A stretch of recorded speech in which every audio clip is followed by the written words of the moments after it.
I'm always writing. It's a hobby. So, and I don't think of what I'm going to write about. To me, it sort of spoils the magic of what I do. So I don't often come to writing a song with much of an idea. There may be a title, or maybe just a phrase, or just a thought I've had. But I hardly ever come to it with much more than that.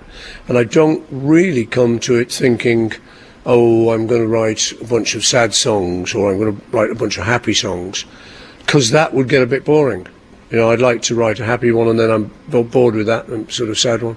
So there's no method really, and I think if I work at it, it's to work at not having a method. I mean, do you get snatches of tunes that come to you that you have to hum into a dictaphone so you keep those in store, or do you hold them in your head? I do a bit of that, but they don't tend to be the good ones. Right. You know, so I've got cassettes with millions of snatches of tunes, but that's where they stay. Right.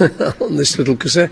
But normally I'll come and I'll sit down and I'll start strumming something I fancy, you know, doing, either a key that I fancy playing around in. Always on the guitar first, is it? No, or on piano. Right, yeah. No, strum a piano as well. And just see where I go to first. Yeah. Just see where it leads me. It's how we always did it. Yeah. You know, I would sit down with John and we would just sort of follow this road. Right. You know, it's like, okay, well that So you never write a full formal lyric as a poem on a paper? No, just write it as I go along. Yeah. First verse, second verse, middle eight, third verse, and just try and get to the end in one go. That's normally then pretty much written. Right. So you've got your melody, your words, your middle, and then you may then look at it and just sort of think, oh, that line's a bit ropey, or a bit, you know, I should change that.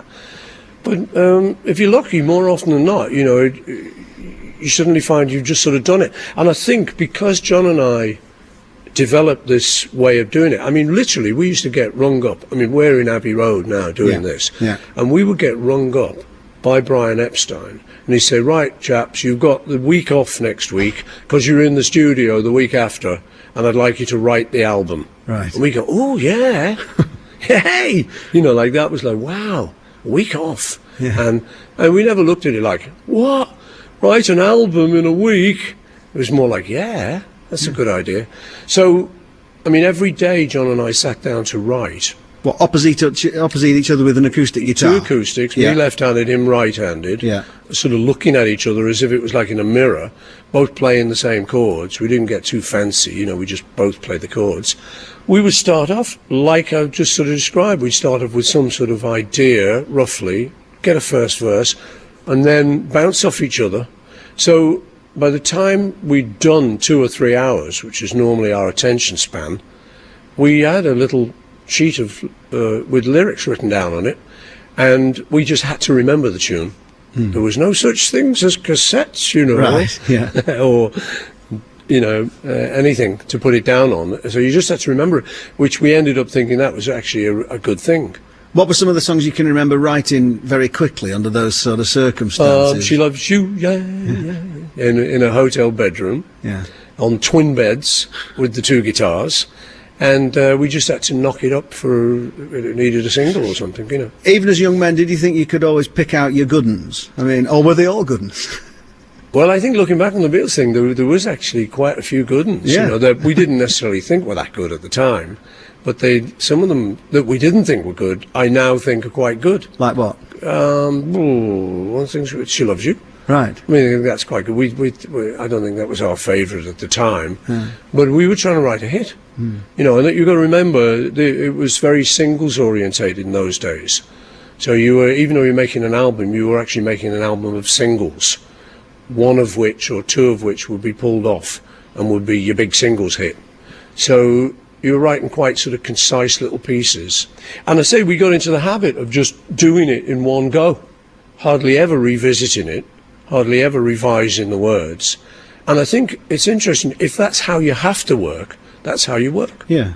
You know, if you've got 2 weeks to do it, that's how you'll work. Well, we didn't, and we came into the studio, this studio, we had 3 hours in which to do 2 songs. Right. You know, finished. Yeah. You know, so that would be like Yesterday and Michelle. All finished, you know.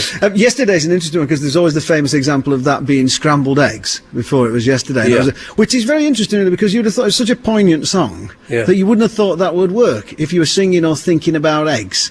But I got the melody, I got the tune, and then I think it was a sort of young man's way of pretending I wasn't writing a soppy song. Right. With you know, a sort of sad song. So you're being a bit disingenuous, really. Then. Yeah, just sort of for the mates, you know, scrambled eggs. Oh my baby, I love your legs. Right, yeah. But I obviously knew I had to change that. You know, that was just a sort of joke on the way.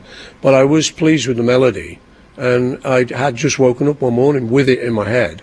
Couldn't believe it was mine. Went round and checked it with everyone, and nobody knew it. What, you sort of sing it to them and say, is this from, have I nicked this off someone? Yeah, exactly. Yeah. First of all, to John.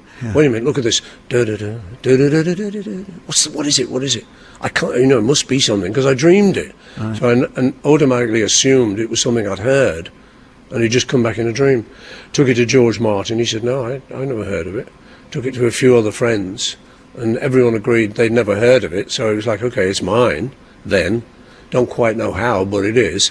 And then someone reminded me recently, I was on a holiday in Portugal and was driving from Lisbon to the south coast, where it was actually Bruce Welch of the Shadows' holiday villa that he was lending me.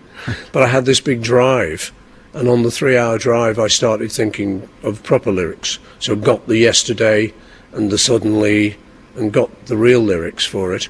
And Bruce reminded me actually that when I got there, I said, have you got a guitar? Have you got a guitar? I hadn't brought mine.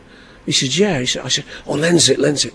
And I sat down and sort of put it all together with the lyrics. You know. Right. Yeah, it must have been terrifying if there was no cassettes, that you'd forget it. You'd never get back to it. But see, this was the thing. It was a kind of terror, but it was a kind of great thing, really. Because as we said, if we forget it tomorrow, it's no good. How can we expect our public to remember it if we can't, and we only wrote it yesterday? And what you would find would be that you would sort of forget it towards the end of the day and get a little bit panicked, but first thing in the morning you go, what was that? Oh yeah. And it would come back, so you'd play it a bit more on the guitar. That was like the way of cementing it in your mind. So it seems like, from what you're saying, that all the songs, like, you know, come from one little snippet of an idea, which is then kind of embellished upon. I think I was reading with Magical Mystery Tour when you started that. I think I read somewhere that you started banging out and you just had the first line, roll up for the Mystery Tour, and you were playing it and shouting out snatches of words that Mal Evans was trying to write down as you were going along. I don't know. Is that? Yeah, I mean, we would do all that sort of thing. You know, you try any method really. You know. Yeah. But normally it's fairly straightforward, and it is just following the muse. You know, you get an idea. And I always say to people, you know, why I still do it. Some people say, why do you still do it? You've written so many songs. I said, well, I love it. And, you know, if they sacked me tomorrow, I would wake up and write a song. Yeah. Just because they sacked me. It's what you do. And it's what I do, and it's what I love to do. And why I love to do it is because I don't know the process. I don't quite understand what happens. And that's really nice for me. And I've often seen people talk about the craft of songwriting, which sounds a bit like an academic exercise. Yeah. So you just like to fling yourself at it. It's how I've always been, yeah. It's the same with singing, and in a way it's kind of dangerous, you know, because it might be a bit more comfortable to feel like I knew something about it.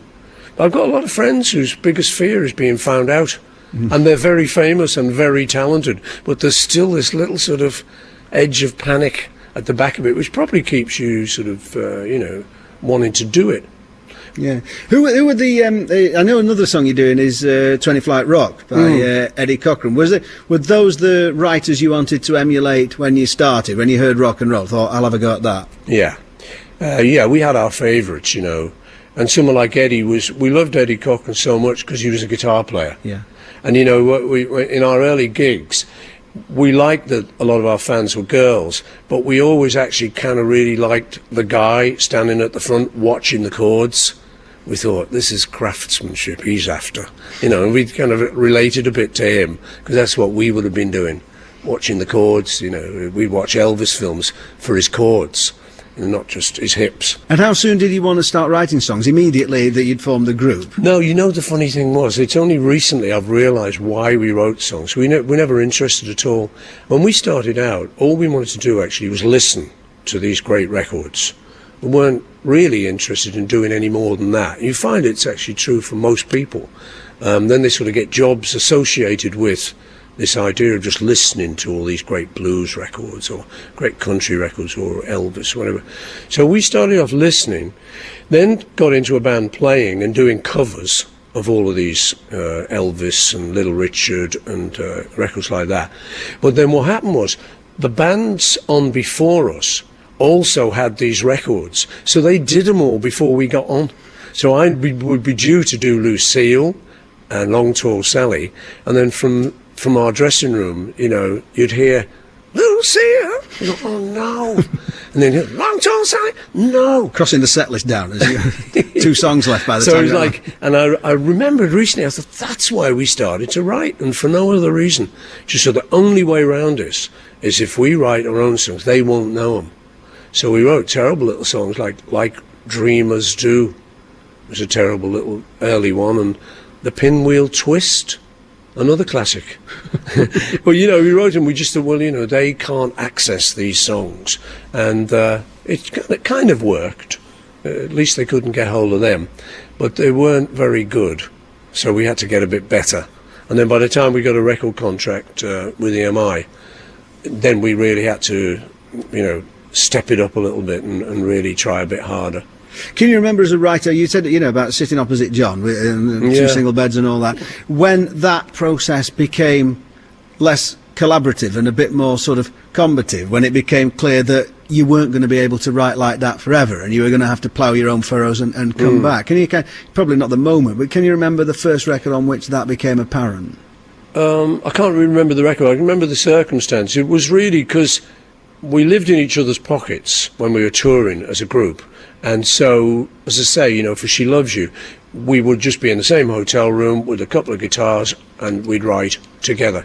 Then, as we got a bit more successful, we'd have time off, number one, and we lived separately. We weren't in the same hotel room. John was in his house in Weybridge, and I would be living where I lived in London, say, And we still liked writing, so now you'd write separately, not actually to compete, just to have a go at writing when the other wasn't there. And then it did get quite competitive, which was kind of a good thing, because I'd write something.